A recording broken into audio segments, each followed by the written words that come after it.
Hi, good morning to everyone. Welcome to Investment Achievement. Okay, இன்னைக்கு நம்ம என்ன topic பார்க்க போறோம்? மார்க்கெட் கிராஷ் ஹோகயா அப்படின்னு நிறைய பேர் சொல்லிக்கிட்டு இருக்காங்க. இதுல வந்து இந்த ஃபேஸ்புக் அண்ட் இன்ஸ்டாகிராம் சொல்ல போனா நிறைய ஒரு இன்ட்ரெஸ்டிங்கான டாபிக் பார்க்க முடியுது. அதுவும் இந்த வடக்கன்களுடைய தொல்லை தாங்க முடியல. மார்க்கெட் கிராஷ் ஹோகயா அப்படின்ட்டு பெரிய பெரிய ரீல்ஸா போட்டு ஒரே சாவடி அடிச்சுக்கிட்டு இருக்காங்க. இதுக்கு வந்து முக்கியமான காரணம் வந்து யூஎஸ் வந்து சப்போர்ட் பண்ணது, என்ன சொல்றது, வாருக்கு சப்போர்ட் பண்ணது, ராணுவ தளவாடங்கள்லாம் அனுப்புறாங்க அப்படின்றாங்க. இது ஒரு 3ஆம் உலக போரா வரும் அப்படின்றாங்க. அண்ட் தென் இதுக்கு வந்து மேஜர் ஒரு இம்பாக்டான நியூஸஸ் என்னன்னு பாத்தீங்கன்னா, ஈரான் வந்து நாங்க டைரக்ட் அட்டாக்கு ரெடி, இஸ்ரேல் மேல அடிக்க போறோம் அப்படின்ட்டு ஒரு நியூஸஸ். அண்ட் தென் இதாக யுனைடெட் ஸ்டேட்ஸ் வந்து அன்எம்ப்ளாய்மெண்ட் ரேட், இந்த டேட்டாவும் வெளியே வந்திருக்கு. இந்த டேட்டாவுடைய வெளியே வந்தது ஃபோர்காஸ்ட் வந்து 4.30 காமிச்சு வேலையில்லா திண்டாட்டங்கள் அதிகமா இருக்கு, ஒரு எக்கனாமிக் கிரைசிஸ் வரப்போகுது அப்படின்றதெல்லாம் சொல்லிட்டு இருக்காங்க. ஓகே, நான் என்ன கேட்கறேன்னா, யூஎஸ் உடைய அன்எம்ப்ளாய்மெண்ட் டேட்டா எப்பத்துல இருந்து அது மேல காமிச்சுக்கிட்டு இருக்கு அப்படின்றத கொஞ்சம் பேக் டெஸ்ட் பண்ணி பாருங்க. அண்ட் தென் இன்ஃபிளேஷன் அப்படின்னு இருக்கிறாங்க.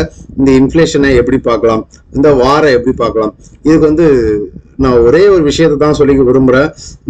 ரஷ்யா உக்ரைன் வார், இந்த ரஷ்யா உக்ரைன் வார் வரும்போதும் ஒரு பெரிய திருப்பு முனையா இருக்கும், இது வேர்ல்டு வாரா வரப்போகுது அப்படி இப்படின்ட்டுலாம் பெரிய பெரிய நியூஸஸ் எல்லாம் வந்துகிட்டு இருந்தது. அப்போ அந்த நியூஸை கண்டு எத்தனை பேர் வித்துட்டு வந்திருப்பாங்க, அவங்க வித்த ஸ்டாக் எவ்வளவு தூரம் மேலே ஏறி இருக்கும், அதையும் போய் பாருங்க. அண்ட் இன்ஃபிளேஷன் டேட்டான்றது வந்து இன்னைக்கு நேற்று வந்துகிட்டு இருக்கா, 2022ல இருந்து மார்க்கெட் ஒரு ஹை ஃபார்மேஷன்ல இருந்து அங்கே கரெக்ஷன் வரும்போதுல இருந்து இந்த ப்ராப்ளம் வந்துகிட்டு தான் இருக்கு. இதெல்லாம் நம்ம எப்படி பார்க்கலாம்? ஒரே ஒரு சிம்பிள் லாஜிக், நான் ஒரே ஒரு விஷயத்த கேட்க விரும்புறேன். 2022 அன்னிலிருந்து இந்த இன்ஃபிளேஷன் டேட்டா வந்துட்டு தான் இருக்கு.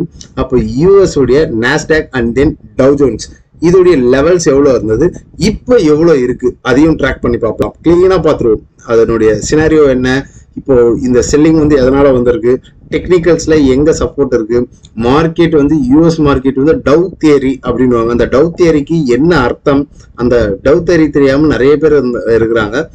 வேர்ல்டு மார்க்கெட்டை யூஎஸ் உடைய மார்க்கெட்டை வச்சு டிபெண்ட் பண்ணி தான் கொஞ்சம் மூவ் ஆகும். கொஞ்சம் இல்ல, ரொம்பவும் அதிகமாக மூவ் ஆகும். உலகின் வல்லரசு நாடான அமெரிக்கா வந்து பொருளாதாரத்துல ஏதாவது பின்னடைவு சந்திக்குது அப்படின்னும் போது எல்லா மார்க்கெட்டுமே இறங்கும் அப்படின்றது தான் உண்மையான விஷயம். இதை வந்து நம்ம மார்க்கெட் எப்படி அப்ரோச் பண்ணியிருக்கு அதையும் பார்ப்போம். அண்ட் தென் இதுக்கெல்லாம் மேல உங்களுக்கு கான்பிடென்ட் வரலன்னா நான் இன்னொரு கேள்வியும் கேட்கிறேன். கார்கில் வார் அப்படின்றது ஒண்ணு வந்தது, நம்ம நாட்டுல நம்மளுடைய இந்தியா மீது பாகிஸ்தானுடைய போர் தொடர்ந்தது. அதுல வந்து கிட்டத்தட்ட ஒரு 527 ராணுவ வீரர்கள் உயிர் இழந்தாங்க. 11 வாரங்களாக போர் நடைபெற்றது, புரியுதுங்களா? அந்த 11 வாரம் கிட்டத்தட்ட வந்து ஒரு 2.5 மாசம், ஒரு 1628 நபர்கள் வந்து இன்ஜூர்டு ஆனாங்க. சரிங்களா? அப்பெல்லாம் நம்மளுடைய பொருளாதாரம் என்ன ஆச்சு, இதெல்லாம் வந்து கேள்வி கேட்டு பாருங்க. நியூஸஸ்ன்றது வந்து ஒரு ஷார்ட் டேர்ம் ஃபார்மேஷனுக்கு வரும், போயிடும். மார்க்கெட் உச்சத்துல இருக்கும்போது ஒரு நெகட்டிவ் நியூஸ் வரும். அந்த நெகட்டிவ் நியூஸ் வந்து மார்க்கெட்டை ஒரு கரெக்ஷன் கொடுக்கும்.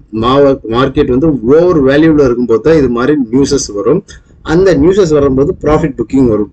இதை நம்ம கிளியரா ஏற்கனவே சொல்லியிருப்போம். Nifty mid cap and then small cap இதுல இருந்தெல்லாம் பொசிஷனை எக்ஸிட் பண்ணுங்க. நல்ல குவாலிட்டியான ஸ்டாக்ல லார்ஜ் கேப்ல இன்வெஸ்ட் பண்ணுங்க. அந்த ஸ்டாக்ஸ் வந்து அவ்வளவு பெரிய கரெக்ஷன் கொடுக்காது, விழுந்தாலும் வாங்கறதுக்கு ஒரு எபிலிட்டி இருக்கும், ஒரு பேனிக் இல்லாம நம்ம வாங்கக்கூடிய ஒரு தைரியம் இருக்கும் அப்படின்னு இருக்கும். எத்தனை பேர் போர்ட்ஃபோலியோல ரீஷெட்யூல் பண்ணாங்க அந்த நேரத்துலன்றது தெரியல. இப்போ இந்த வார்ல வந்து ஒரு கரெக்ஷன் ஃபேஸா தான் நான் பார்ப்பேன்.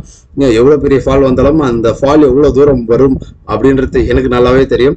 அதனுடைய லெவல்ஸ் என்ன ஏதுன்றது பார்ப்போம். இன்னைக்கு எந்த ஸ்டாக்கும் பார்க்க போறதில்ல. Nasdaq, tau Jones and then பெருசா ஃபால் ஆன நிக்கி, ஒரு வேர்ல்டு மார்க்கெட் எல்லாமே ஒரு அடிபட்டு இருக்கு. இதுல டவ் ஜோன்ஸ் வந்து லாஸ்ட் ஃப்ரைடே வந்து 600 பாயிண்ட்ஸ்க்கு கீழே டவுன் ஆயிருக்கு. அண்ட் தென் நிக்கி வந்து கொரோனான்ற மன்னிக்கவும், அவங்களுடைய சுனாமில வந்த வீழ்ச்சியோட அதிகமான வீழ்ச்சியை சந்திச்சிருக்கு. 5.81% விழுந்திருக்கு. இதெல்லாம் வந்து எப்படி இருக்கு? பொருளாதாரம், அடுத்த உலக பொருளாதாரம் மேல் நோக்கி செல்லுமா? இது வந்து இந்த வார், இந்த டேட்டா இதனாலதான் விழுந்திருக்கா? டெக்னிக்கல் வைஸா இதை நம்ம எப்படி அப்ரோச் பண்ணலாம் அப்படின்றத பார்த்துடலாம். அண்ட் தென் ப்ராப்பரா லேர்னிங்ஸ் இல்லைன்னா இது மாதிரி தடுமாற்றங்கள் வந்து கொண்டு தான் இருக்கும். நாங்க செபி ரிஜிஸ்டர்ட் அட்வைசர் இல்லை, நாங்க சொன்னா எதையும் செல் பண்ணிக்காதீங்க, நாங்க சொன்னா எதையும் பை பண்ணிக்காதீங்க. ஜஸ்ட் எஜுகேஷனல் பர்பஸா தான் இந்த வீடியோஸை நாம் ப்ரெசென்ட் பண்றோம். ஃபேஸ்புக் மற்றும் டெலிகிராம் குரூப்ல இல்லாத நண்பர்கள் டிஸ்கிரிப்ஷன்ல லிங்க் இருக்கு, ஜாயின் பண்ணிக்கோங்க. பார்க்கக்கூடிய நண்பர்கள் மறக்காம ஒரு லைக் அண்ட் சப்ஸ்கிரைப் போட்டு விடுங்க. டீடைல்டா சார்ட் லெவல்ல என்ன எதிர்க்கிறத பார்த்துருவோம். ஓகே, நிஃப்டி வந்து எந்த லெவல்ல இருக்கு? இந்த இடத்துல வந்து ஒரு பெரிய நெகட்டிவ் நியூஸஸ் வந்தது. அந்த நெகட்டிவ் நியூஸஸ் என்னவா இருந்தது? நல்லா மார்க்கெட்ல இருக்கிறவங்க திங்க் பண்ணி பாருங்க. யூஎஸ் மார்க்கெட் வந்து ஒரு எக்கனாமிக் கிரைசிஸ்ல இருக்கு. என்ன சொல்றது, இன்ஃபிளேஷன். அதுதான் முதல்ல இந்த இடத்துல புதுசா பங்கு சந்தைக்கு வந்தவங்களாம் கேள்விப்பட்டிருப்பீங்க. அந்த இன்ஃபிளேஷன் வந்து வந்துடுச்சு, மார்க்கெட் ஃபால் ஆக போகுதுன்னு கீழே எடுத்துக்கு வந்தாங்க. அப்போ ஒரு ஆல் டைம் ஐல என்ன நியூஸ் வருதுன்னா ஒரு நெகட்டிவ் நியூஸஸ் வருது மார்க்கெட்டை கீழே இறக்கிறதுக்கு. அப்போ பாசிட்டிவ் நியூஸஸ் எங்க வந்தது? பாசிட்டிவ் நியூஸஸ் எந்த புண்ணாக்கும் சொல்லியிருக்காது, எந்த புண்ணாக்கு தொன்ன பசங்களும் சொல்லியிருக்க மாட்டாங்க. மார்க்கெட் என்ன ஆச்சு, இங்க இருந்து இவ்வளவு தூரம் போச்சு. அப்போ இங்க மேல போய் அதாவது இந்த மேல வாங்கினவங்கள நான் தப்பு சொல்லல, மேல வாங்கிட்டு இந்த கரெக்ஷன்ல ஹோல்ட் பண்றதுக்கு எபிலிட்டி இல்லாம வித்தவங்க புண்ணாக்கு தின்ன பசங்களா மாறிட்டாங்க. புரியுதுங்களா? அப்ப யார புண்ணாக்கானாங்க ஆக்குனாங்க? நம்மள யார் வாங்கி ஹோல்ட் பண்ணலையோ அவங்களதான் புண்ணாக்கு ஆக்கிட்டு மார்க்கெட் மேல உச்சத்துக்கு போச்சு. அப்போ ஒரு நெகட்டிவ் நியூஸஸ் எங்க வரும்னா ஒரு உச்சத்துல தான் வரும். அப்ப அந்த உச்சத்துல வந்துட்டு என்ன ஆகும்னா மார்க்கெட் ஒரு செட் ஆஃப் கரெக்ஷன் வரும். அந்த கரெக்ஷனுக்கு பொறுமையா இருக்கணும். புரியுதுங்களா? அப்ப நம்ம கிட்ட என்ன இருக்கணும், நம்மளுடைய ஆசைக்கு அளவு இருக்காது, அங்கலாப்புக்கு அளவே இருக்காது. நம்ம போயிட்டு இந்த இடத்துல வாங்குங்கடானா கேட்க மாட்டாங்க, இங்க வாங்குங்கடானா கேட்க மாட்டாங்க, இங்க வாங்குங்கடானா கேட்க மாட்டாங்க. ரீட்டைல் இன்வெஸ்டர் நான் உச்சாணி கொம்புல தான் போய் வாங்குவேன்னுவாங்க. அவங்களுக்கு அடிக்கும் போது என்ன சொல்றது, கை கால் உதறல எடுத்துன்னு வித்துட்டு வெளியே வருவாங்க. மார்க்கெட் அதுக்கப்புறமேட்டுக்கா ஒரு கரெக்ஷனை முடிச்சுட்டு அடுத்த வேவ் ஃபார்ம் ஆகும்போது மேல தூக்கிட்டு போகும். இப்ப நீங்க இன்வெஸ்டரா ட்ரேடரா அப்படின்றத கிளீனா முடிவு பண்ணிக்கோங்க. நீங்க எவ்வளவு இன்வெஸ்ட் பண்ணி வச்சிருக்கீங்க, எவ்வளவு லாஸ்ல இருக்கு, மார்க்கெட் ஒரு கரெக்ஷன் ஆச்சுன்னா எவ்வளவு லாஸ் வரும் அப்படின்றது கிளீனா தெரிஞ்சுக்கோங்க. எதனால சொல்றேன்னா மார்க்கெட் ஒரு செட் ஆஃப் கரெக்ஷன் ஜோன்ல இருக்கு. குளோபல் மார்க்கெட் எல்லாமே அடி, நம்ம மார்க்கெட் தான் அடி இல்லாம இருக்கு. வெள்ளிக்கிழமை அடிச்சிருக்கிறாங்க, திங்கக்கிழமை எப்படியா இருந்தாலும் ஒரு கேப் டவுன் ஓப்பனிங் தான் நான் எக்ஸ்பெக்ட் பண்றேன். சும்மா வெளுவிழுந்து வெளுப்பாங்களா, அடமழை போயே போகுது அப்படின்ற மாதிரி தான் எனக்கு தெரியுது. பொறுமையா இருப்போம். அந்த அடமழை வந்து எவ்வளவு தூரத்துக்கு ஃபாலோ ஆகும். அப்போ ஒரு ஆன்கோயிங் ட்ரெண்ட் வந்து ஒரு மைனர் ட்ரெண்ட் இதுதான், தெரியுதுங்களா? இந்த மைனர் ட்ரெண்ட். அப்ப இந்த ரெசிஸ்டன்ஸ்ல இருந்து ஒரு செல் வருது, மார்க்கெட் வந்து ஒரு ஃபால் வருது. அப்ப முதல்ல இங்க வரணும், இவ்வளவு பெரிய கரெக்ஷனை கொடுக்கணும். எந்த ஜோன் இருக்கலாம் வரணும்னு பாத்தீங்கன்னா அரௌண்ட் நான் எதிர்பார்க்கறது ஒரு 22,000. இங்க இருந்து ஒரு பெரிய ஒரு கரெக்ஷன். எந்த ஜோன்ல? இங்க இருந்து ஒரு 10% கரெக்ஷன் வந்தாலும் மார்க்கெட் வந்து ஹெல்த்தியா அடுத்த கட்டத்துக்கு நகரும். எக்ஸிட் போல்ல ஒரு கேப் அப் ஆச்சு ஆஃப்டர் த ரிசல்ட். அன்னைக்கு ரிசல்ட் அன்னைக்கு பெரிய ஒரு ஃபால் ஆச்சு. அப்போ அங்க ஸ்ட்ராங் சப்போர்ட் இருக்கு. இந்த சப்போர்ட்டை உடைக்கும் போதுதான் பெரிய பெரிய கரெக்ஷன் வரும். இது வந்து ஜஸ்ட் ஒரு லிட்டில் மோர் கரெக்ஷன். இவ்வளவு தூரம் மார்க்கெட் ரேலி ஆயிருக்கு. எங்க இருந்து ரேலி ஆயிருக்கு? இந்த ஆன்கோயிங் ட்ரெண்ட் இந்த லோல இருந்து என்ன பர்சன்டேஜ் ஆஃப் ரிட்டர்ன்ஸா கொடுத்துருக்கு. அப்போ இந்த ஸ்விங் லோ டு ஸ்விங் ஐ, அப்போ மார்க்கெட் வந்து கிட்டத்தட்ட ஒரு 47% மார்க்கெட் ஏறி இருக்கு. அந்த ஏறினதுக்கு உண்டான இறக்கம், அதாவது ஒரு 8,000 புள்ளிகளை மேல தூக்குனதுக்கு அதுக்கு ஒரு சின்னதா ஒரு 2,000 புள்ளிகள் கரெக்ஷன் ஆச்சுன்னா தப்பே கிடையாது. அப்ப என்ன சொல்லலாம், ஒரு 10 ரூபாய் ஏறினதுல ஒரு 2 ரூபாய் 50 காசு குறைய போகுது. அப்படிதானே? அங்க ஒரு 10,000 புள்ளிக்கு எவ்வளவு, சாரி 8,000 புள்ளிக்கு ஒரு 2 ரூபாய் 50 காசு குறைய போகுது. அப்போ மார்க்கெட் வந்து இந்த லோல வாங்கினவங்க எப்பவுமே சேஃபர் சைடு தான். அப்போ இந்த இடத்துல வாங்கினவங்களுக்கு தான் அன்சேஃப்னா ஜஸ்ட் கரெக்ஷன். அந்த கரெக்ஷனுக்கு பல்ல கடைச்சிக்கிட்டு உக்காஞ்சிக்கிட்டு இருங்க, கீழே வந்தவொடனே வாங்குங்க. இல்லையா இப்பயே வித்துட்டு வெளியே ஓடிக்குங்க அப்படின்றதுதான் சொல்லலாம். ஏன்னா இப்ப வித்தா கூட ரொம்பவும் கம்மியான லாஸா தான் இருக்கும். ஆனா மார்க்கெட் விழுந்ததுக்கு அப்புறமேட்டுக்கா நான் வித்துட்டு வெளியே வரேங்கன்னா பெரிய லாஸா இருக்கும். புரியுதுங்களா? அப்போ வந்து இந்த ட்ரெண்டிங் மார்க்கெட் இந்த சேனல் வைஸ்ல மூவ் ஆயிட்டு இருக்கு. இந்த சேனல் எந்த ஜோன்ல இருந்து மார்க்கெட்டை லிஃப்ட் பண்ணிட்டு போகுது தெரியுதுங்களா? நல்ல ஒரு ஆல் டைம் ஐ. இந்த ஆல் டைம் ஐல போனோடனே ஒரு என்ன சொல்றது, ஒரு ரிவர்சல் கேண்டல் வச்சிருக்கு. அப்ப நம்ம ஒரு புட் ஆப்ஷன் எடுக்கணும்னா கூட இந்த ஜோனை உடைச்சதுக்கு அப்புறமேட்டுக்கு தான் ஒரு புட் ஆப்ஷனை எடுக்கணும். எந்த ஜோனை உடைக்கணும்? 24,200 உடைத்தால்தான் மார்க்கெட் வந்து பெரிய ஒரு ரேலி கிடைக்கும். அந்த ரேலியில தான் ஒரு புட் ஆப்ஷன் எடுத்து சல்லுன்ட்டு என்ஜாய் பண்ண முடியும். அதுக்கு நடுவில் ஸ்பீட் பிரேக்கர்லாம் இருக்கு. இங்க இருந்து மார்க்கெட் இவ்வளவு தூரம் ஃபால் ஆகும், இந்த ஃபால் வந்து இங்க உடைச்சா இவ்வளவு தூரத்துக்கு ஃபால் ஆகும். அப்போ ஒவ்வொரு இடத்துலயும் ஒரு ஒரு வேகத்தடைகள் இருக்கு. அந்த வேகத்தடையை பார்த்து கணக்கிட்டு ட்ரேட் பண்ண தெரிஞ்சா நீங்க பேங்க் நிஃப்டில போயிட்டு இந்த விழுற மார்க்கெட்லயும் சம்பாதிச்சு கொள்ளலாம். புரியுதுங்களா? தெரியுதுங்களா? இந்த ஒரு மைனர் ட்ரெண்டை இங்க வரணும், இங்க உடைச்சாதான் இங்க வரும், இதை உடைச்சாதான் இந்த லெவல் வரும். அப்போ எத்தனை வேகத்தடைகள் இருக்கு அப்படின்றது உங்களுக்கே தெரிஞ்சிருக்கும். Nothing to worry. இந்த கரெக்ஷன் வந்துச்சுன்னா மார்க்கெட் ஹெல்த்தியா போகும். அப்போ நிஃப்டி பேங்க் எந்த ரேஞ்சில் இருக்கு? ஓகே, நிஃப்டி பேங்க் நிஃப்டி வந்து பேங்க் நிஃப்டி வேணும்னா HDFC அங்க வேணும். பேங்க் நிஃப்டி விழாம வெள்ளிக்கிழமை பாருங்க, நம்ம மார்க்கெட்ல நல்ல ஒரு கரெக்ஷன் வந்தா மாதிரி தான் இருக்கும். ஆனா பெருமளவு குட் குவாலிட்டியான ஸ்டாக்ஸ் வந்து அவ்வளவு பெரிய கரெக்ஷன் கொடுத்துருக்காது. இந்த மிட் அண்ட் ஸ்மால் கேப்ல தான் நல்ல நல்ல கரெக்ஷன் வந்திருக்கும்.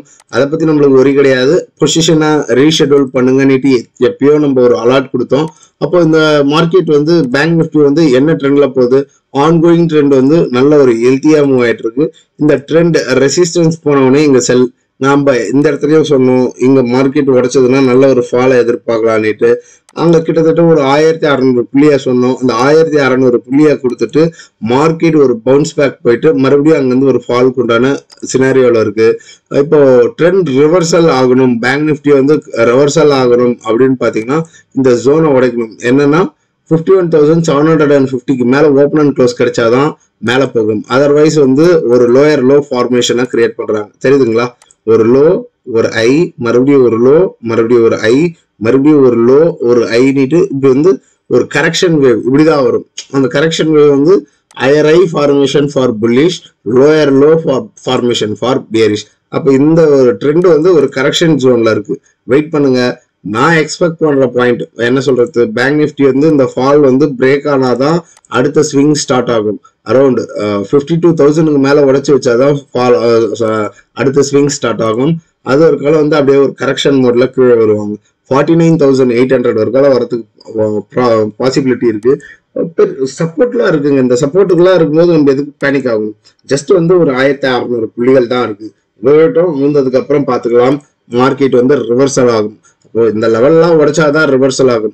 ஓகே, இப்போ நம்ம பெருசா எதிர்பார்க்கிற டவ் ஜோன்ஸ் அண்ட் நாஸ்டாக் இவங்களுடைய தலைவலி தான் நம்மளுக்கு வந்து பெரும் இம்பாக்டை கொடுத்துட்டு இருக்கு. அங்க 600 புள்ளிகள் வந்து நாஸ்டாக் ஃபால் ஆயிருக்கு. மண்டே கட்டாயம் அதுக்கு நம்மளுக்கு ஒரு கேப் டவுன் ஓப்பனிங்கா ஒரு 200 புள்ளியை வச்சு ஆவாங்கன்றது நம்மளுக்கு நல்லாவே தெரியுது. பார்ப்போம், என்ன வேணாலும் நடக்கலாம் மார்க்கெட்ல. கேப் அப்பவும் ஆகலாம். பட் வந்து ஒரு ஸ்லைட்லி கரெக்ஷன் வந்துட்டு டுவர்ட்ஸ் வந்து மார்க்கெட்டை லிஃப்ட் பண்ணுவாங்க அப்படின்றத எதிர்பார்க்குறேன். பொறுத்திருந்து வேடிக்கை பார்ப்போம். டவ் ஜோன்ஸ் ஓகே, டவ் வந்து பாத்தீங்கன்னா நல்ல ஒரு ஃபால். என்ன சொல்றது, ரெண்டு ஒரு நாள்ல இந்த ஒரு பிரச்சனைகள் என்ன சொல்றது, ஈரான் வந்து அடிக்க போறோன்னுட்டு இவங்க வந்து நாங்க சப்போர்ட் பண்ண போறோன்றது அவங்களுடைய இன்ஃபிளேஷன் டேட்டா எக்கனாமி ஒரு கிரைசிஸ்ல இருக்கு அப்படின்றதெல்லாம் ஒரு இம்பாக்டா கொடுத்து ஒரு கரெக்ஷன் வந்திருக்கு. இதை நம்ம எப்படி பார்க்கலாம்? இன்ஃபிளேஷன் வந்து இன்னைக்குதான் வந்ததா? இன்ஃபிளேஷன் நல்லா யோசிச்சு பாருங்க. 2022 மார்க்கெட் வந்து ஒரு கோரனுக்கு அப்புறம் ஒரு பெரிய ஒரு அப்நார்மல் மூவ் கொடுத்தது. அந்த பெரிய மூவ் எங்க இருந்து கொடுத்தது?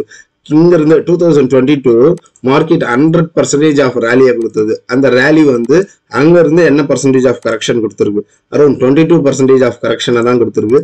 இப்போ இந்த ஐல வந்து நெகட்டிவ் நியூஸஸ் வந்தது. என்ன நெகட்டிவ் நியூஸஸ் வந்தது? யூஎஸ் வந்து இன்ஃபிளேஷன்ல இருக்கு, அவ்வளவுதான், யூஎஸ் மார்க்கெட்ல முதலீடு பண்ணாதுங்க, ஐடி செக்டார்லாம் படுத்துக்குச்சு, அதுக்கு பால்டாயில ஊத்திட்டாங்க, அப்படி இப்படின்னாங்க. நம்ம ஐடி செக்டார் என்ன பர்ஃபார்ம் பண்ணாமையா இருக்கு? Mid and small cap ID எல்லாம் சும்மா வெளு கிளின்னு கிழிச்சுக்கிட்டு மேல போச்சு நம்மளோட மார்க்கெட்ல. இப்போ இவங்க வந்து என்ன நடந்தாங்க? அப்போ இந்த கரெக்ஷன்ல ஒரு நெகட்டிவ் நியூஸஸ் வந்தது இல்லையா, வித்துட்டு வந்தாங்க இல்லையா? அப்போ பாசிட்டிவ் நியூஸஸ் எங்க வந்தது? தேடி பாருங்க. ஒரு புண்ணாக்கு தீனி தின பசங்களும் சொல்லியிருக்க மாட்டானுங்க. மார்க்கெட்டை அவங்க இறக்குனாங்க, FISDIS வாங்கினாங்க, மறுபடியும் மார்க்கெட்டை ஒரு பெரிய மூவை கொடுத்து தூக்கிட்டு போயிட்டாங்க. அப்போ வித்தவனுங்களுக்கு தான் தலையில துண்டை போட வச்சிட்டாங்க. இதுதான் பட்டநாமம் கோவிந்தா, படாத நாமம் கோவிந்தா அப்படின்ட்டு ஏமாத்திட்டு மார்க்கெட்டை மேல தூக்கிட்டு போனாங்க. இப்போ இந்த இடத்துல என்ன ஆகுது? இந்த இடத்துல வந்து ஒரு ஸ்லைட்லி ஒரு பேரிஷ்க்கு உண்டான சிக்னல் தான் வருது, இல்லைன்னு சொல்லல. இது ஒரு கிளீனா ஒரு டபுள் டாப் போட்டிருக்கு. ஒரு டபுள் டாப் போட்டிருக்கு. பட் வந்து நெக்லைன் இந்த ஜோன் இருக்கு. நெக்லைனை வந்து உடைக்கணும். நெக்லைனை உடைச்சாலும் ஒரு சின்ன சின்ன சப்போர்ட்லாம் இருக்கு. அதெல்லாம் வந்து ஒரு ஃபர்தர் கன்ஃபர்மேஷன் வரணும். அந்த ஃபர்தர் கன்ஃபர்மேஷனுக்கு ஒரு மைனர் ட்ரெண்ட் என்ன ஏதுன்றத பாத்தீங்கன்னா இந்த ஒரு ஆன்கோயிங் ட்ரெண்ட் இருக்கு, தெரியுதுங்களா? இந்த ஆன்கோயிங் ட்ரெண்டை உடைச்சாதான் மார்க்கெட் வந்து ஃபால் ஆகும். எந்த சப்போர்ட்டை உடைக்கணும்? இன்னமும் ஒரு லிக்விடிட்டி ஸ்வீப்புக்கு கீழே வந்தா அரௌண்ட் 39,000 ஒரு காலம் ஃபால் ஆகலாம். இந்த 39,000க்கு கீழே ஓப்பன் அண்ட் க்ளோஸ் ஸ்ட்ராங்கா ஒரு வீக்லி கன்ஃபர்மேஷன் கேண்டில் வந்தால்தான் மார்க்கெட் ஃபால் ஆகும். அதனால டோன்ட் பேனிக். விழும்போது ஆப்பர்ச்சுனிட்டியா பாருங்க. இல்லையா இந்த இடத்துல உங்களுக்கு பெரிய ஒரு பயமா இருக்கு, பேனிக்கா இருக்கு அப்படின்னு தோணுதா, பாதி பொசிஷனை எக்ஸிட் பண்ணிட்டு வெளியே வந்துருக்குங்க. அவன் விழுந்தா விட்டோம், நம்ம மார்க்கெட் விழுந்தா விட்டோம், கேஷை கன்வெர்ட் பண்ணி கேஷ் இஸ் கிங் அப்படின்வாங்க. கேஷை கையில வச்சிருந்தீங்கன்னா நல்ல நல்ல ஸ்டாக் கீழே வரும்போது வாங்கலாம். இதுதான் சொல்றது, உச்சத்துல ஓடி போய் வாங்காதீங்க. டோன்ட் சேஸ் த ஸ்டாக் அப்படின்றது. டெக்னிக்கல்ஸ் தெரியலன்னா இது மாதிரி தடுமாற்றங்கள் வந்து கொண்டுதான் இருக்கும் அப்படின்றத சொல்லலாம். ஓகே, அண்ட் தென் நாஸ்டாக் உடைய லெவல்ஸ் என்ன? ஒரு வீக்லி வைஸ்ல வந்து இங்க வந்து ஒரு பியரிஷ்க்கு உண்டான சிக்னல் கொடுத்துருக்கு, இல்லைன்னு சொல்லல, அது உண்மைதான். என்னது, ஒரு என்ன ஸ்டார் கொடுத்துருக்காங்க. இந்த ஸ்டார்னா என்ன அப்படின்ட்டு பலமுறை சொல்லியிருப்போம். இது வந்து புல்லிஷ்ல சொல்லியிருப்போம், இங்க வந்து பியரிஷ்ல வந்திருக்கு. அப்ப மார்னிங் ஸ்டார், ஈவினிங் ஸ்டார், ஒரு ஈவினிங் ஸ்டார் ஃபார்மேஷன் வந்திருக்கு. ஒரு 3 கேண்டல் வந்து லார்ஜ் பியரிஷ்க்கு உண்டான சிக்னல். என்னது 3 சாலிட்டர்ஸ் பிளாக் க்ரோன்னுவாங்க. இது மாதிரி கேண்டல்ஸுக்கு நிறைய நேம்ஸ் இருக்கு. அதை பத்தி ரிசர்ச் பண்ணி பாருங்க. நம்மளுடைய டெலிகிராம் குரூப்ல இது மாதிரி பிடிஎஃப் எல்லாம் நிறைய கொடுத்துருப்போம். அப்போ மார்க்கெட் ஒரு செட் ஆஃப் செல்லிங் வந்துட்டு அகைன் மேல மூவ் ஆகுமா, வெயிட் பண்ணி தான் பார்க்கணும். இந்த இடத்துல பாருங்க, நல்ல ஒரு 3 கேண்டல், நல்ல ஒரு ஸ்ட்ராங் செல்லிங். இந்த இடத்துல பாத்தீங்கன்னா கண்டினியூஸா ஃபாலிங். அப்போ மார்க்கெட் இங்க இருந்து ஏன் மேல போச்சு? அப்போ டெக்னிக்கல்ஸ் ஏதோ ஒரு சிக்னலை ஜென்ரேட் பண்ணுது. அப்போ இந்த டெக்னிக்கல்ஸ், இந்த ட்ரெண்ட் வந்து எப்படி போயிட்டு இருக்கு? ஒரு ஆன்கோயிங் ட்ரெண்ட். இங்க இருந்து வந்து கிளியர் வந்து ஒரு ட்ரெண்டிங் மார்க்கெட் தான். இந்த ட்ரெண்டிங் மார்க்கெட்ல சப்போர்ட்ல தான் இருக்கு. இங்க இருந்து உடைச்சாதான் ஃபர்தரா ஃபால் வரும். டுவர்ட்ஸ் வந்து மார்க்கெட் வந்து லிஃப்ட் பண்ணாங்கன்னா, அடுத்த ஒரு ஸ்விங் ரேலி மூவ் ஆச்சுன்னா நாஸ்டாக் வந்து என்ன ஆகும் பாத்தீங்கன்னா, இங்க இருந்து ஷார்ட் அவுட் ஆயிட்டு அப்படியே சப்போர்ட் எடுத்துட்டு டுவர்ட்ஸ் மேல போறதுக்கு வாய்ப்புகள் இருக்கு. இந்த எட்ஜ்ல போயிட்டு ஹோல்ட் பண்ண போறீங்களா? உடைச்சதுன்னா உடைக்கட்டும், ஃபர்தரா ஃபால் வரட்டும். அரௌண்ட் 30,000க்கு வரும். இங்க ஒரு சப்போர்ட் இருக்கு. அடுத்த ஒரு சப்போர்ட் வந்து பெரிய சப்போர்ட் வந்து ஒரு 14,000 ரவுண்ட் ஃபிகர் வைங்க. இந்த ஒரு இதுல வந்து ஒரு ஆல்மோஸ்ட் இதுல கரெக்ஷன் ஆயிடுச்சு. இதுக்கு மேல நீ ஆனா என்ன, ஆவலன்னா என்ன, என்ன சொல்றது, பஞ்சாயத்து பால்டைன் குடிச்சிட்டாருன்ற மாதிரி செல் ஆனதுக்கு அப்புறமேட்டு தான் நியூஸஸ் வரும். அதுக்கு முன்னாடி யார் சொல்லுவாங்கன்னா டெக்னிக்கல்ஸ் தான் சொல்லுவோம். இந்த செல்லிங் ப்ரெஷர்லயும் ஹோல்ட் பண்றதுக்கு எபிலிட்டி இருந்தால் தான் மார்க்கெட்ல உங்களால சர்வே ஆக முடியும். So B patient. இது வந்து கரெக்ஷனை முடிச்சுட்டு அடுத்த ஒரு ட்ரெண்ட் ரிவர்சல் ஆகிறதுக்கு உண்டான வாய்ப்பு. பொறுமையா இருந்து பார்ப்போம். இல்லைன்னா கரெக்ஷன் வந்ததுன்னா கவலைப்படாதீங்க, மீண்டும் பணத்தை போட்டு ஆவரேஜ் பண்ணிக்கலாம் அப்படின்றதுதான் என்னுடைய ஆணித்தரமான பதிவு. இதெல்லாம் கண்டு ஃபியர் ஆகிக்காதீங்க. நிக்கியோடைய லெவல்ஸ் என்னவா இருக்கும்? லாஸ்ட் 1 டேல வந்து அரௌண்ட் 600 பாயிண்ட் வந்து நிக்கியை வந்து கீழே இறக்குனாங்க. நிக்கியோடைய லெவல்ஸ் பார்த்துருவோம். ஓகே, நிக்கி வந்து எந்த ரேஞ்சில் இருக்கு? நிக்கி வந்து ஒரு ஸ்டெப்பிங் ஸ்டோன்ன்ற மாதிரி சொல்லலாம். இல்லைன்னா ஒரு இதை சொல்லணும்னா என்னுடைய ஸ்லாங்ல உங்களுக்கு எளிய முறையில சொல்லணும்னா, இங்க ஒரு செங்கல், அடுத்து ஒரு செங்கல், ஒவ்வொரு செங்கலா உடைச்சு அது பாட்டுக்கிட்டு போயிட்டு இருக்கு. அப்ப இந்த செங்கலை உடைச்சிருக்கு. இந்த இடத்துல தெரியுதுங்களா, இது ஒரு செங்கல். இந்த செங்கலை உடைச்சதுக்கு தான் சப்போர்ட் வந்திருக்கு. ஆனா என்னன்னு பாத்தீங்கன்னா ஸ்ட்ரென்த் வந்து பெரிய ஸ்ட்ரென்த்தா இருக்கு.